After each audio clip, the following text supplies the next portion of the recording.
There we go. I'm on now. Okay, thank you everyone. We'll call today's meeting to order.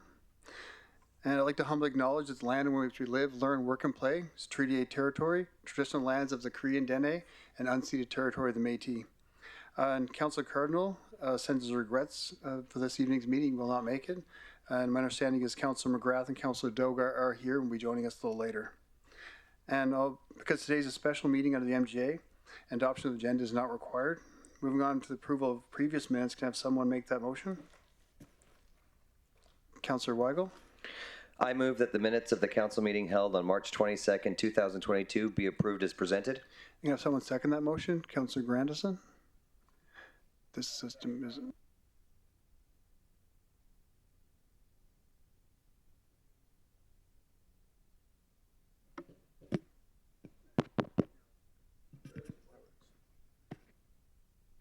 We're going to take a quick recess here to get the audio system working.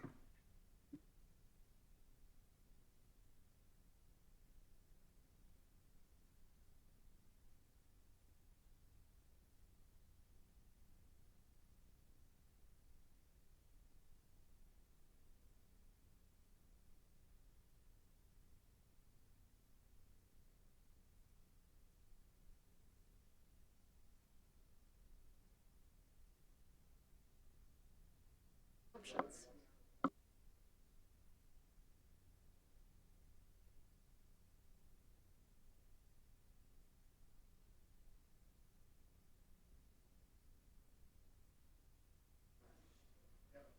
That one's fine.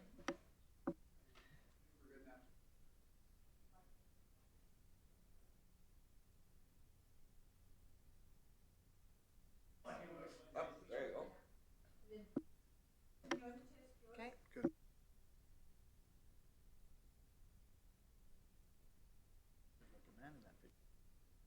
Up.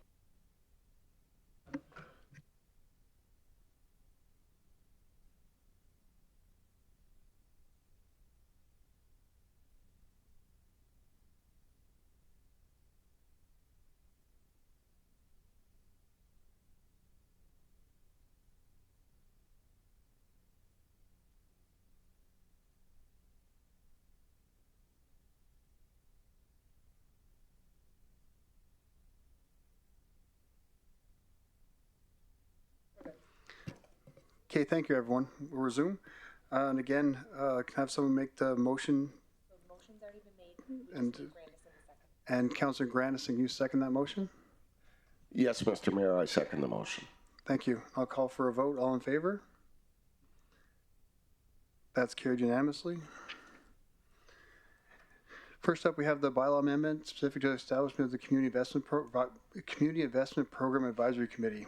Councilor's bylaw has been presented for all three readings this afternoon. For everyone's information, when a bylaw comes forward for all these three readings, the motion for consideration of third reading needs to be carried unanimously by council over the bylaw to move forward to the third reading.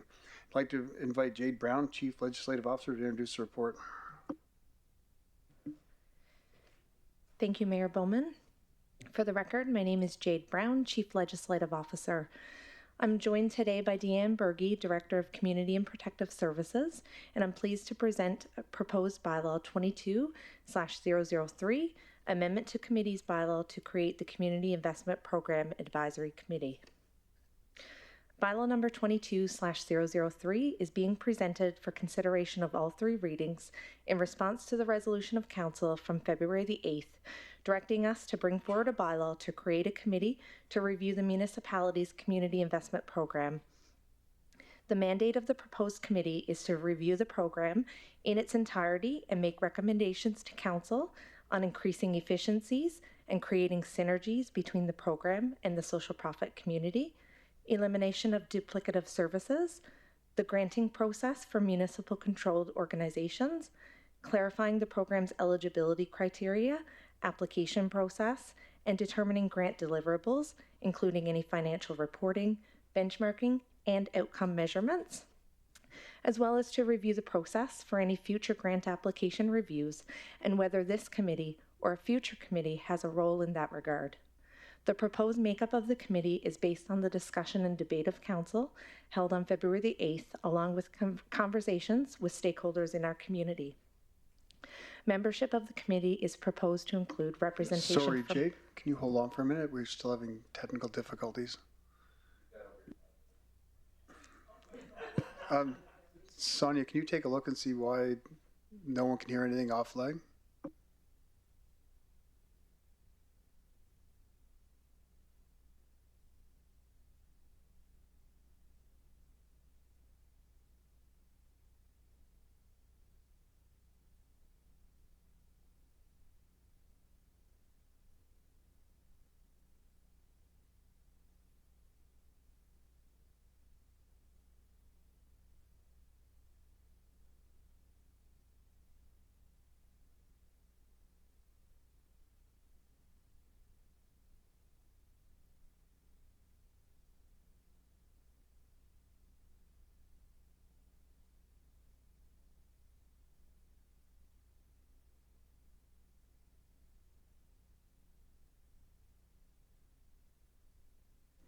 Okay, thank you, Sonia. You want to continue, Jake?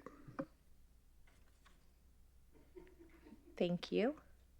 The proposed makeup of the committee is based on discussion and debate of council held on February the 8th, along with conversations with stakeholders in our community. Membership of the committee is proposed to include representation from council, administration, Indigenous partners, the social profit sector, and taxpayers, including both public at large and oil sands industry representation. The review of the program hinges on engagement with our partners in the social profit sector. It will be important that anyone serving on the committee is objective in nature and that they are a conduit for information sharing from their sector peers.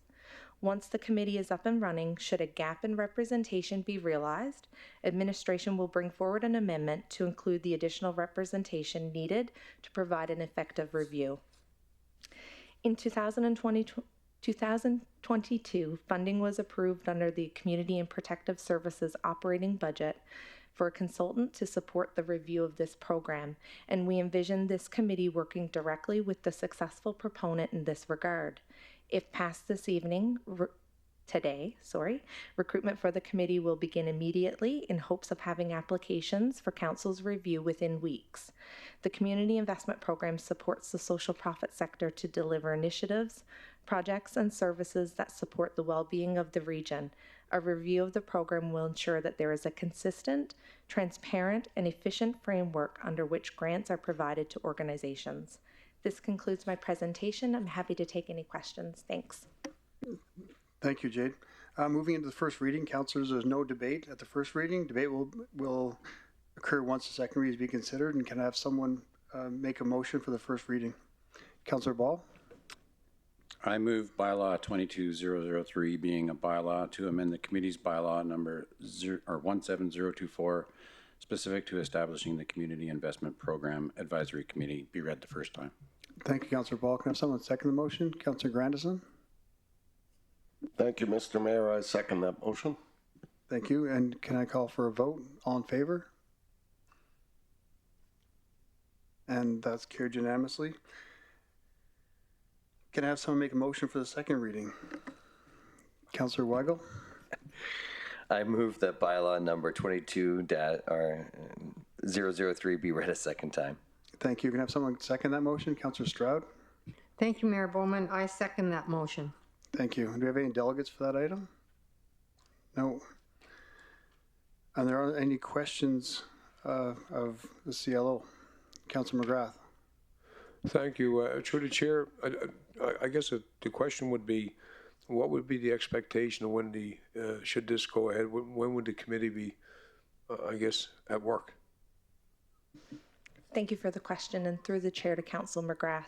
If this bylaw is passed this evening, we have plans and we've worked in the background to prepare the appropriate communication plan for recruitment to launch as soon as tomorrow so that we can start to receive those applications to get those back before council for consideration so that we can begin the work as soon as we're able.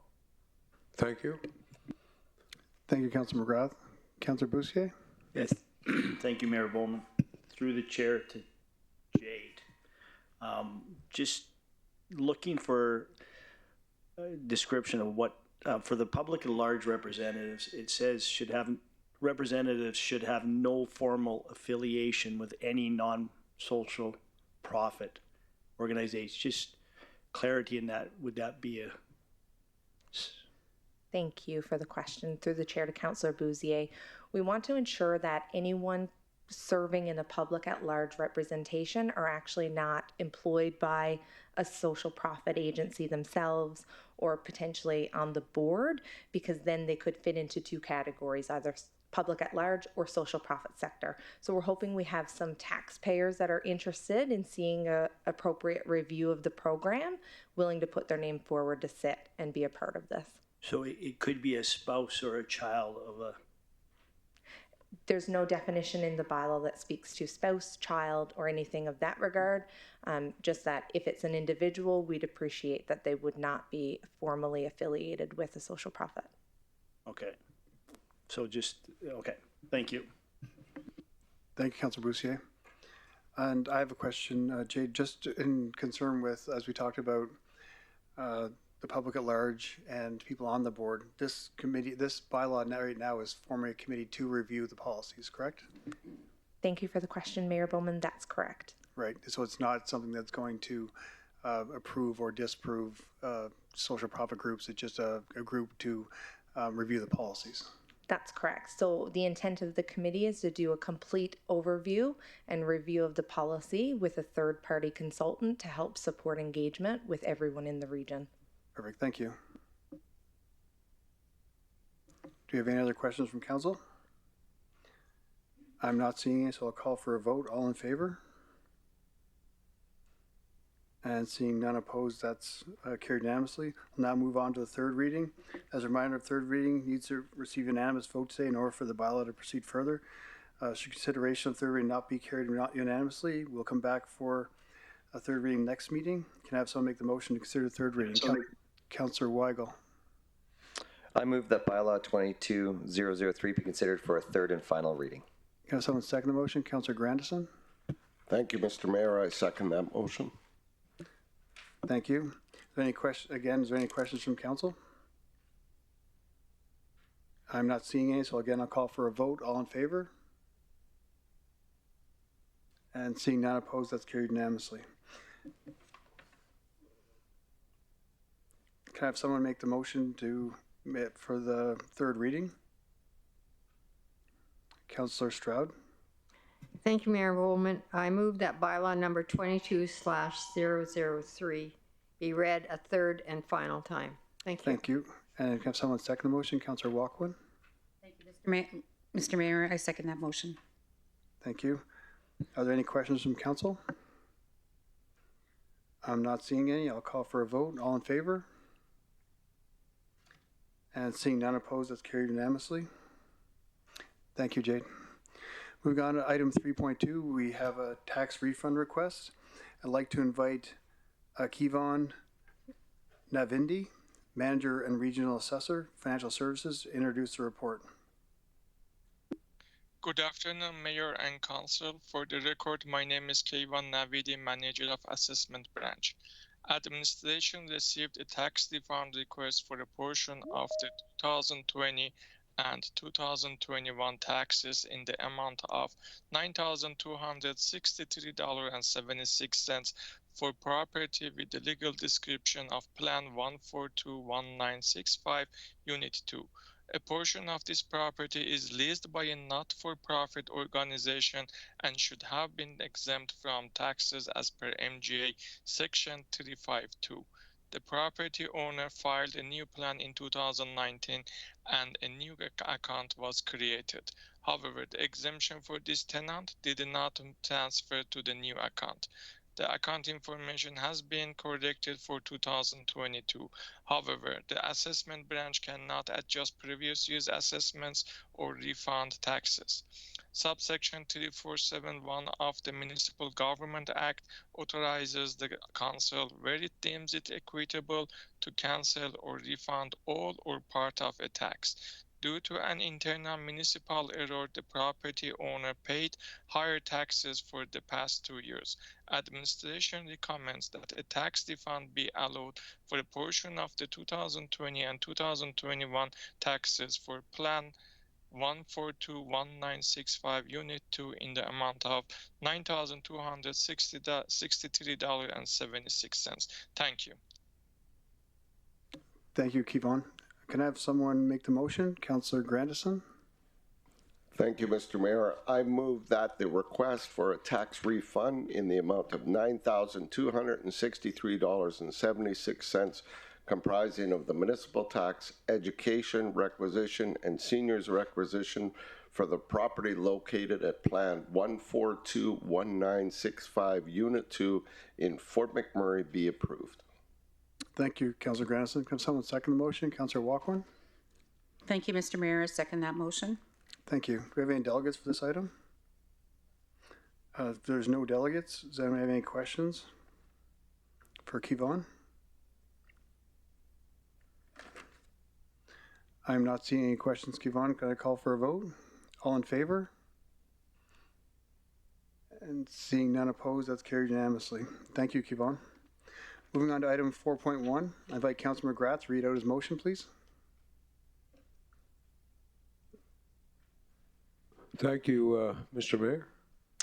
That administration provide an update to the government of Alberta on the regional municipality of Wood Buffalo's transition from an 18-to-1 property tax ratio to 7.5-to-1 property tax ratio, and the request to stay at 7.5 ratio for the next 5 years, and on the 6th year, transition to the final 5-to-1 ratio, and further request that the government of Alberta accept this proposal by June 1st, 2022.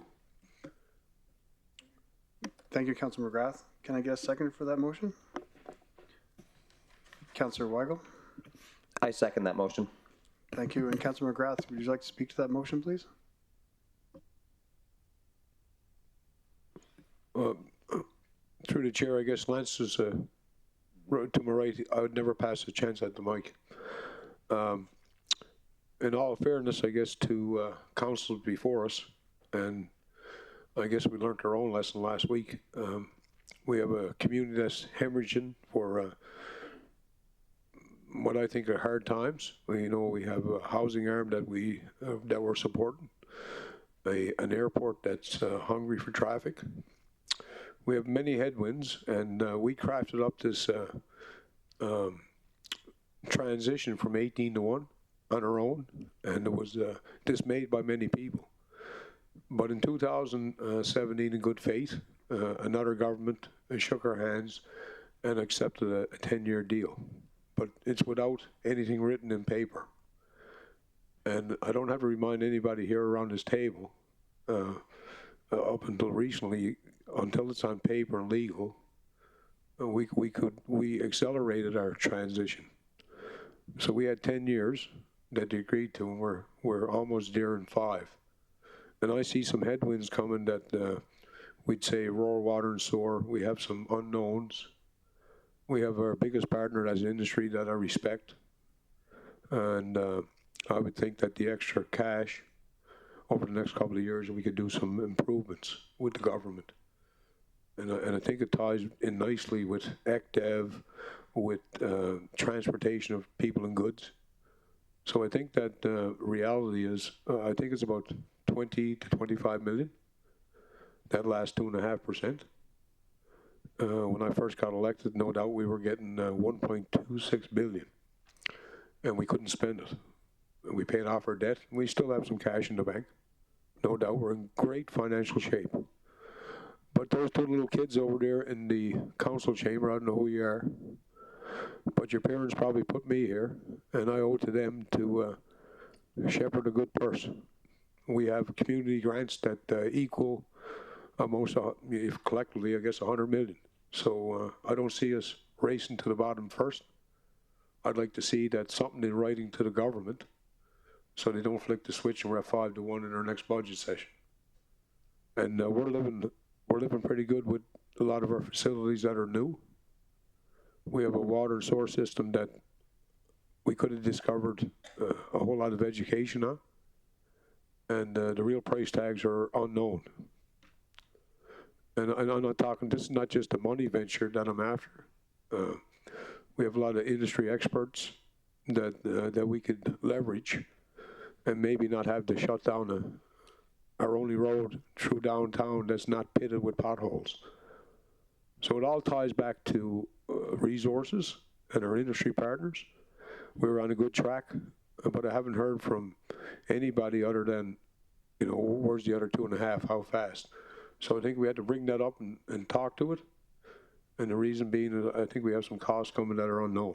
And the government, not my place to let the public know, but we got a good shaft last week, and I'd hate to get another one in the same quarter. So I put that on the table for good debate, and know that every one of us around the table made our living here with industry and will for the next 100 years as we clean up the largest oil spill on the hemisphere. Thank you. Thank you, Councilor McGrath. I'll now move on to delegates. I see the first one's Perry with Executive Director for Oil Sands Community Alliance. Good afternoon, Mayor, Council, Administration, and members of the public. For the record, my name is Perry Birkenpass. I'm the Executive Director for OSCA. Thank you for letting me speak at this afternoon's council meeting. The Oil Sands Community Alliance has worked collaboratively with the RMWB over the last few years on strategies to support industry competitiveness and the future success of our community. Our organization has been working collaboratively with Wood Buffalo over the last 20 years, first as the RAWG, then OSDG, and now as OSCA for the last 7 years. And we continue to be committed to the region and to work collaboratively to strengthen our economy in the future. In Alberta, municipal taxes are a high cost to the oil and gas industry. And for the RMWB, tax revenue from the oil sands accounts for over 90% of the revenue stream. OSCA and its members appreciate the work and progress on the 5-to-1 transition plan so far. A lot of work has gone into reducing the ratio from 18-to-1 to 7.3-to-1 in previous years.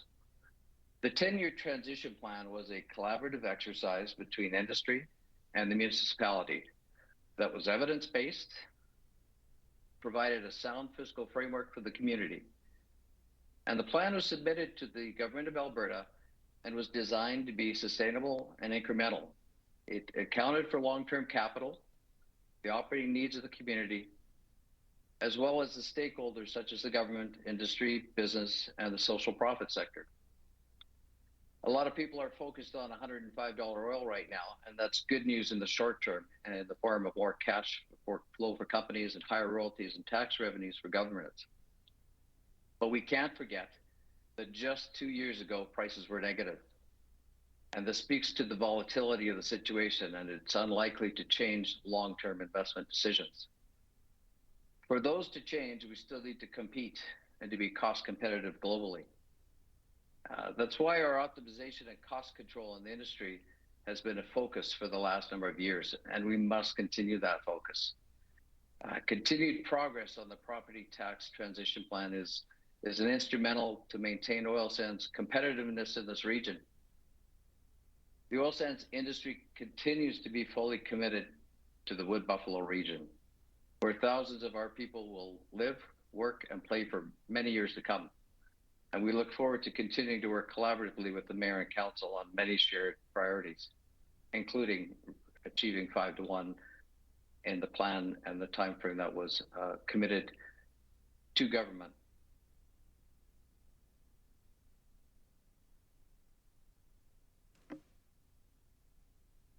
Thank you, Perry. I don't know if you're frozen there or you're finished. I did, apologies there, I did finish. Okay, thank you, sir. Councilor McGrath? Thank you, through the chair. And I certainly respect your analogy, sir. And it's too bad you couldn't be here with us today. We took you out for lunch. The guy to my right could tell you about collaboration, because when we first got elected in 2013, there was no relationship. And we were the first few cheerleaders to bring it back, because I know you're your biggest partners. And I know that when we worked through this, we had some hope that instead of the planes flying over the airport, they'd use our airport and then get a bus to site. And then, my God, the soft trades guys that are putting fuel in pumps would want to live here. And I guess that what resonated on me was, everybody's committed to this region, but the last few presentations were from people that are not affected by our decisions. And it hits home when we have a vacancy rate at our Wood Buffalo Housing, and we're funding that now, the operating. And you're right about social sectors, but if we had more people working here, we wouldn't have half our social issues. And as our biggest partner, I see a guy that's the head of a company that, when we had a board quit on us last week because we questioned where the money was going on your behalf, and they quit. And I had a call the next morning from the head of a company saying that we really blew her up. But the head of that company is okay with taking people from all over Canada to do some soft trades labor. I get the hard trades. Everybody's struggling for them. I get that. But the soft trades that we're bringing into our community while our people sit. And that was one of the merits. And I can sit around here with an open face and be honest. We talked about that. We got an airport that's hemorrhaging. There were some planes supposed to touch down there, but they're not. So, and we haven't seen nothing from the government. You're talking about transparency. We were here in an open room, and there was a group of people who beat us to the legislature. So we're not going to talk about that. But all I'm asking for, I know we got to get to 5-1, but let's find our way to 5-1, and we're ahead of schedule. But nobody can say we got a schedule because there's nothing signed. And I think that our CAO and our mayor and our council, some of the people over there in the Kenny government, the Redford government, know exactly how important it is to have a deal signed with a government. We invested almost $100 million to widen our airport road. They built this big fancy airport that we're responsible for. We built Bethlehem in Timberlea, and we got a 25% vacancy rate. We're supposed to get help. So this is where this has come from. This is not about any hardships, because industry is a hardened bone. And that's why we, every now and then, when we were meeting with you, we were asking for some of those experts. Councilor McGrath, do you want to wrap to a question for Perry, if you do, please? My question is, how come our vacancy rate is climbing? How come the planes are not landing at the airport? I don't see a whole lot of the, what we talked about upstairs, the rubber never hit the road. The money hit the road. And the last time I checked, $4 billion or $5 billion a year in profit. But our population, our community is going down. That's my problem. Thank you, Councilor McGrath. Councilor Banjoko? Thank you, Mr. Mayor. Thank you for the all the discussion so far. I just wanted to know the potential impact of this relief that we are of this change that we are asking for, and also the impact in terms of, is this going to be a relief or a deferral of tax payments, or what is the strategy? I just needed some clarification so that we would know the long-term effects of what we are pushing for. Thank you.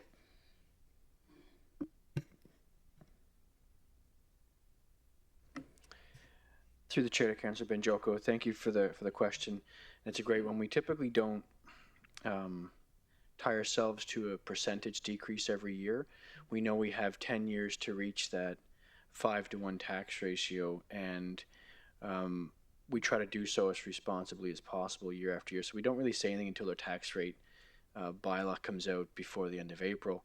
Now, next council meeting, I believe our chief financial officer is scheduled to do a tax ratio overview or bylaw overview for this coming year. And we do have a general decrease over every year for 10 years, but we've been doing it, we'll be doing it by 2026, I believe, when we have until 2028.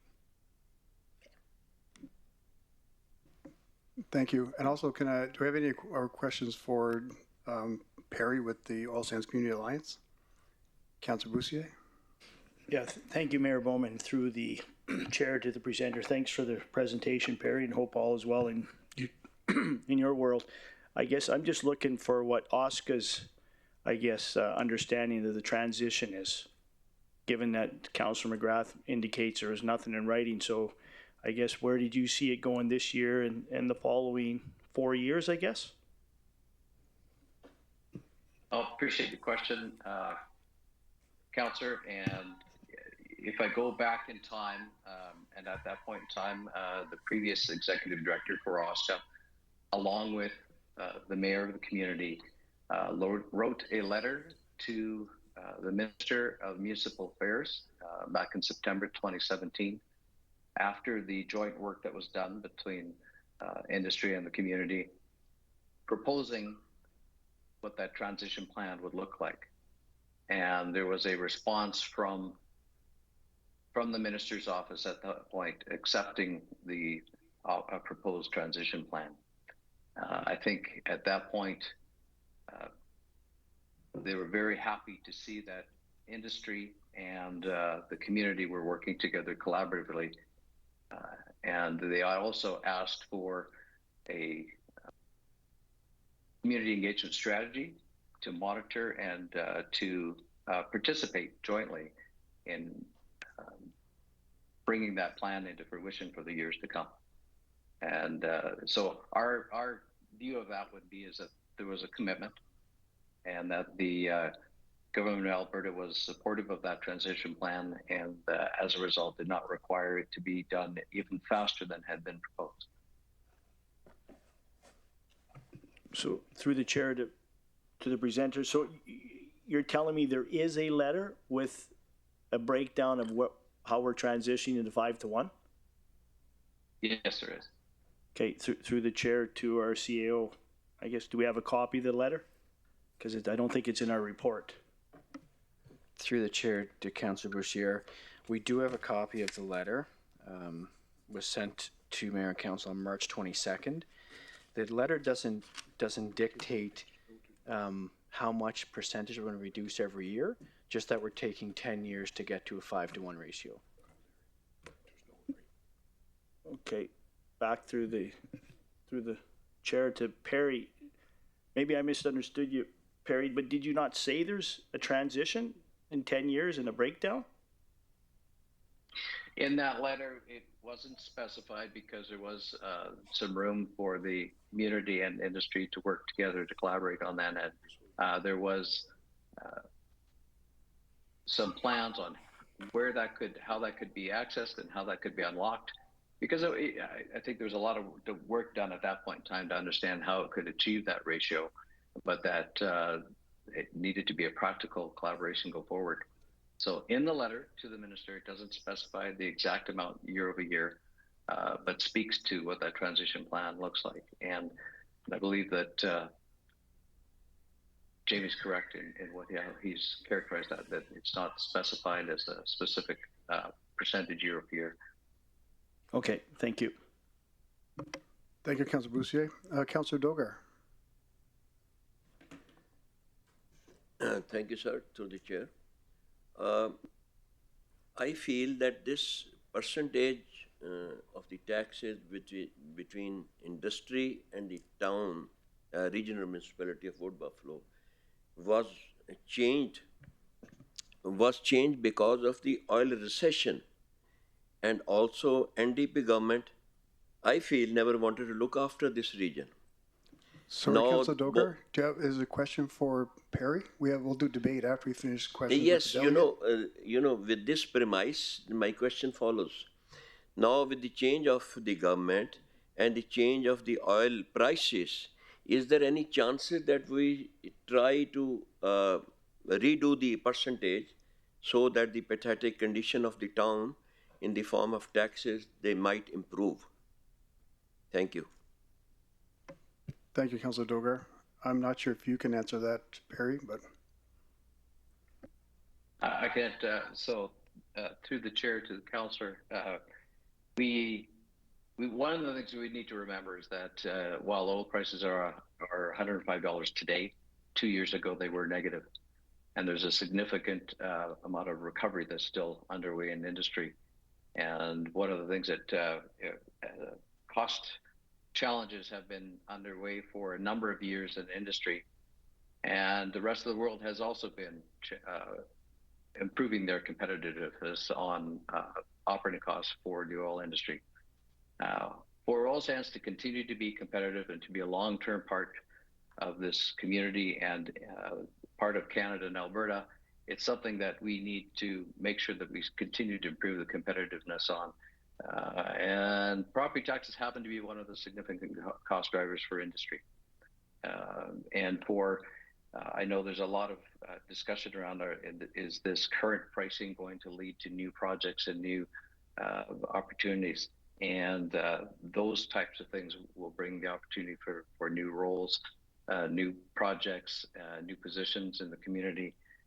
To do that means we need to continue to be competitive. And frankly, there's a lot of investment decisions that have been made by industry that take into account the fact that property taxes will continue to reach the target in the time frame that was committed to.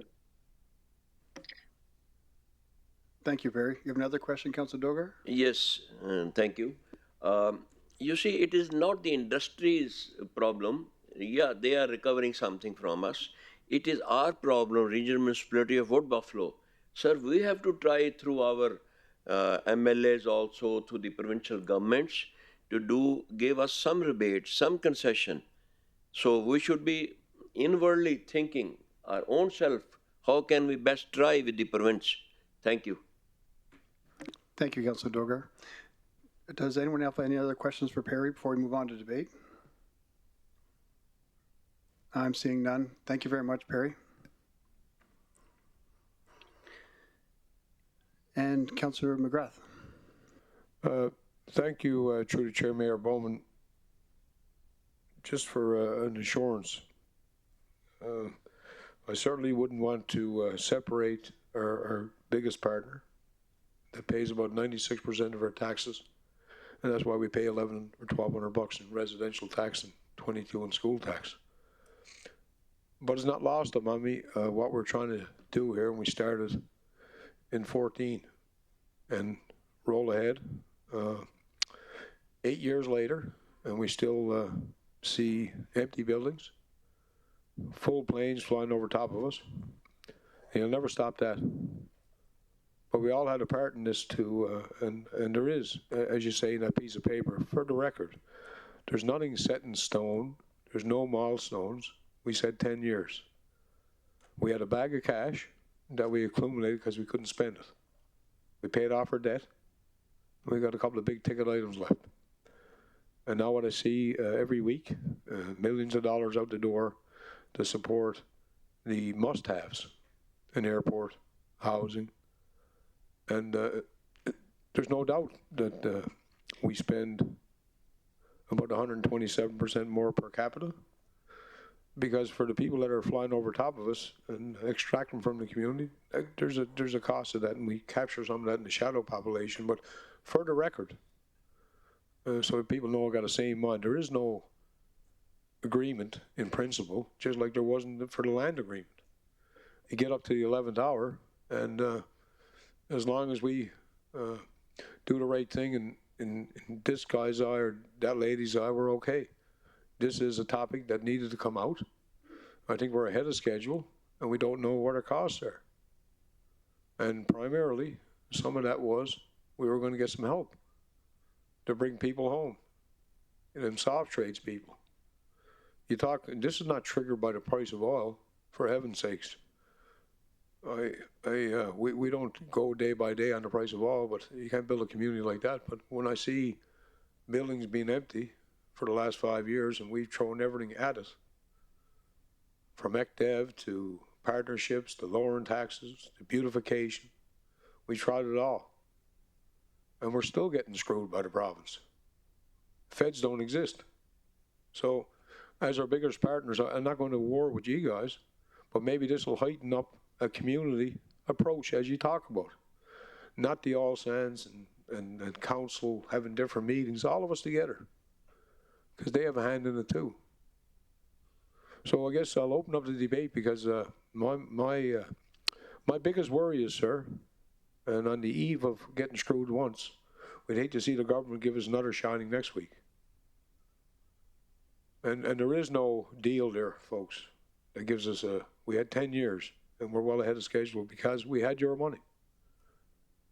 Another catastrophic failure in the community that we're going to own, and we'll be upside down. Those kids there, after they're done high school, they'll be leaving and won't come back. And it's up to us to sustain a community with our biggest partner. So I guess that's a bit of a debate, but also a walk down the road that I'm familiar with. There is no deal. The only deal is the first minister made the deal. They were removed. The next minister came in, signed it, just said it's okay, it's not their place, let us work it out. Last time council met with Oscar, things were going good. I think that was in 19. And the last time I checked, we never met as elected officials, maybe one-on-one for a cup of coffee, but that's not the way to meet. And administration changes, and I think you got a letter that signifies the importance of the elected officials' role here around the council chair. It's not to chase plows around. It's to make sure that we work with our partners to make sure those kids got a place to call home. Oh, I'd leave you with that. Thank you, Councilor McGrath.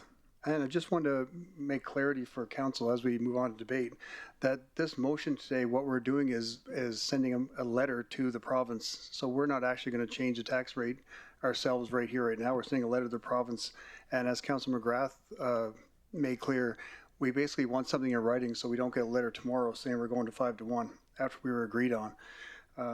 So I would like to actually present a friendly amendment to Councilor McGrath because I do agree we do need something in writing from the province. If that's fine with you, sir. Well, I would say for a mayor that works 7 days a week, I'd take your friendly amendment any day of the week because I know that you got the community in front of you. Thank you, Councilor McGrath. I move that the administration provide an update to the government of Alberta on the regional municipality of Buffalo's transition from 18-1 property tax ratio to 7.3-1 property tax ratio and request to move gradually and responsibly to 5-1 by January 2028 and request that the government of Alberta accept this proposal by June 1st, 2022.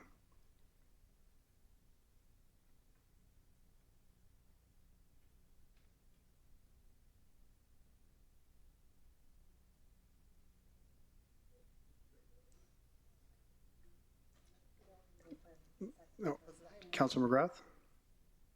No, I just think I have my light on. There was a lot of reading, sir. I just lost in reflection. Okay. You're just basically expediting the process. You're not hindering the motion. So we appreciate your efforts. Thank you. Okay, thank you. So that's... You're not on. Why am I not? There you go. Thank you. It's Jade here. Mayor Bowman, can I get clarity on the number that you're proposing? So the friendly amendment is to change the 7.5-1, and I believe it was 7.3. Can you just confirm that on the record? Yes, so I believe right now the current tax rate we're at right now is 7.3-1. Is that correct? Through the chair to the chair, that's correct. Okay, thank you. Yeah. So the changes are to change the 7.5-1, change that to 7.3-1. And the only change to the rest of it is to move gradually and responsibly to 5.1 by January 2028. And as Councilor McGrath suggested, request a letter from the government of Alberta to accept this proposal by June 1st, 2022. Fantastic. Thank you for that clarification.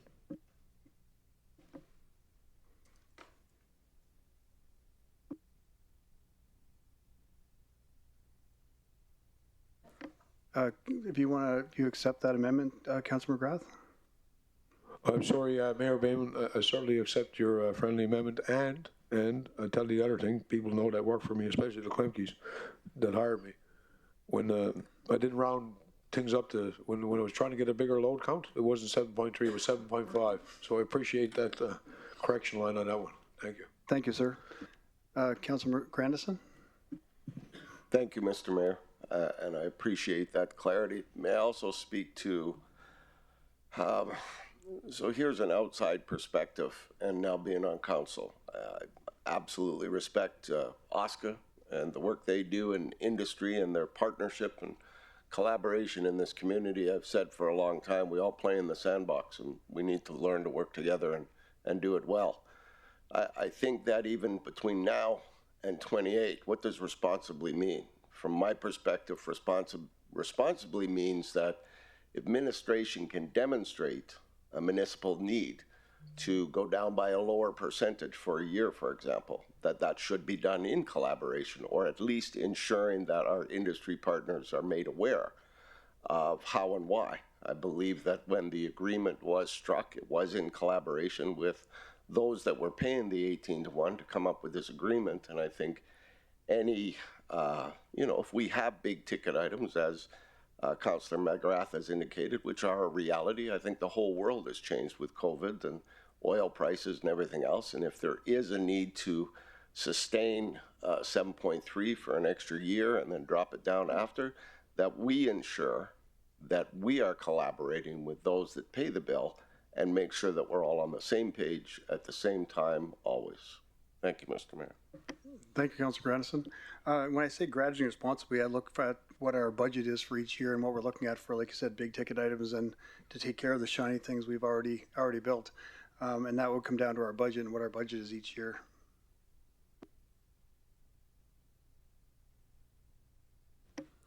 Are there any other debate points?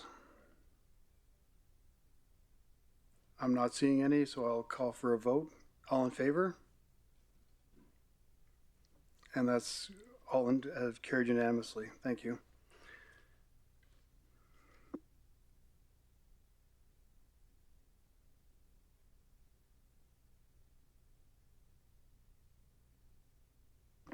Now move into council reporting. As we've had an extra week past the last meeting we had, and we didn't report the last one. That was a long day. But I'd just like to review some events that took place in the last, previous to the last council meeting.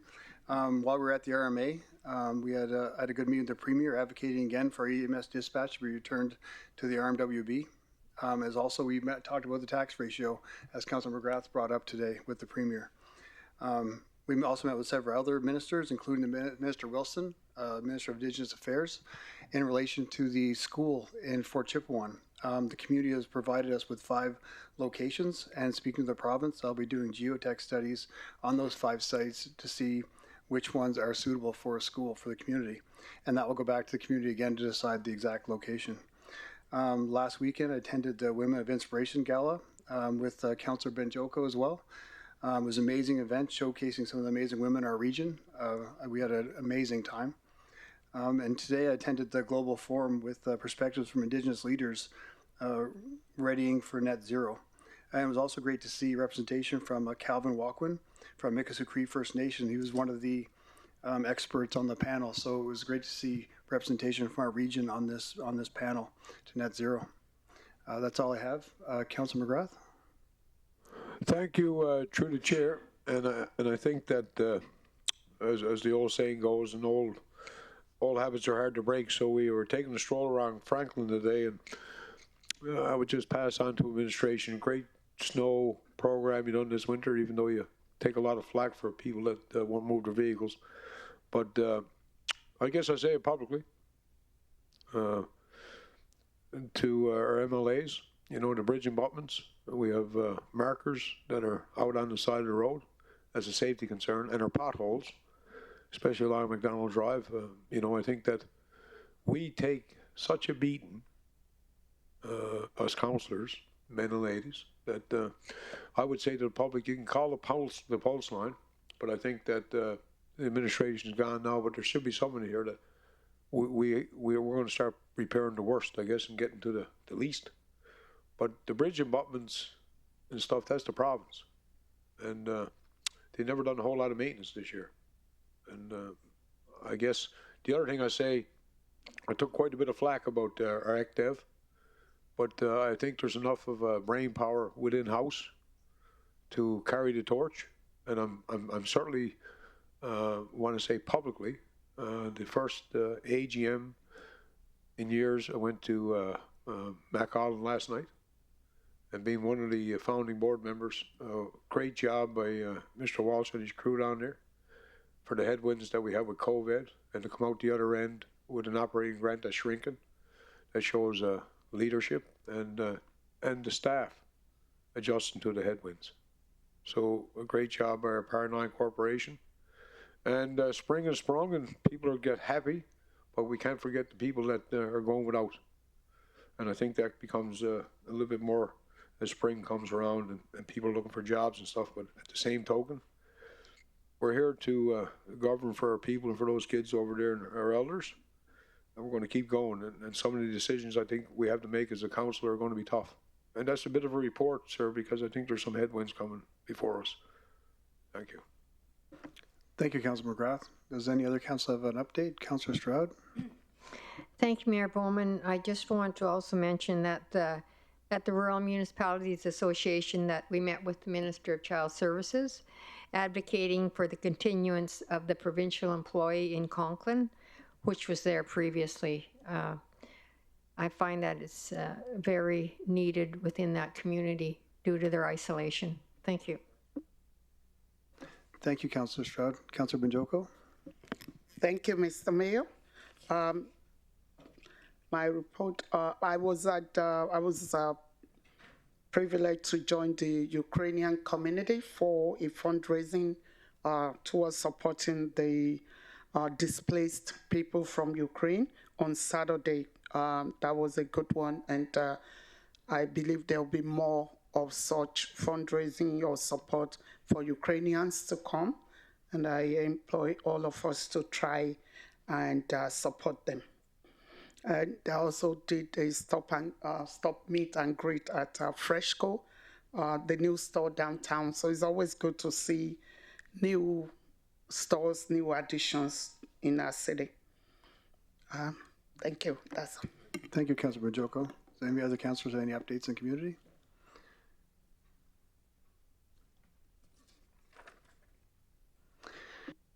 I'm not seeing any, so thank you, everyone. This concludes tonight's public portion of tonight's meeting.